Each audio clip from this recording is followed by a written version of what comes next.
গত পর্বতেই দুটো অ্যানিমেশন দেখিয়েছিলাম,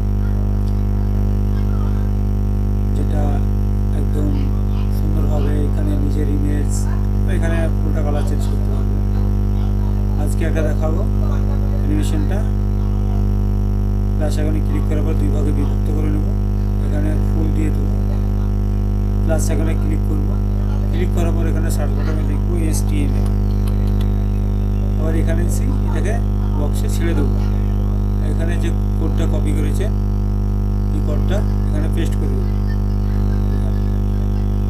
এখানে পেস্ট করে দেবো। দেখুন ইমেজটা মানে মাউসটা ইমেজের উপর ঠেকাইলে আর চারটি ইমেজ অটোমেটিকভাবে তৈরি হয়ে যাচ্ছে। পাবলিশ দেবো, এখানে দেখবো আমরা এখানে ঠিক কাজ করে গেলাম। দেখুন এই ইমেজ আমি মাউসটা এখন ঠিক এখানে নিয়ে যাচ্ছি, দেখুন অটোমেটিকভাবে।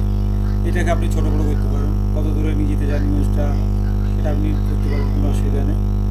তো ছোট্ট একটা ভিডিও, এই ধরনের অ্যানিমেশন আপনি নিতে চাইলে আমার সঙ্গে কন্ট্যাক্ট করবেন, আমি কোডিং সহ টেমপ্লেট আকারে দিয়ে দেবো। তো আর একটা দেখি সুন্দর একটা অ্যানিমেশন এর পাশে একটা দেবো।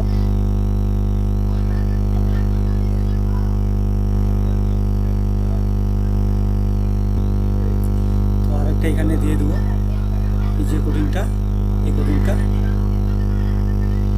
ওখানে দিয়ে দেবো। এটা হচ্ছে প্রোডাক্ট স্লাইডার।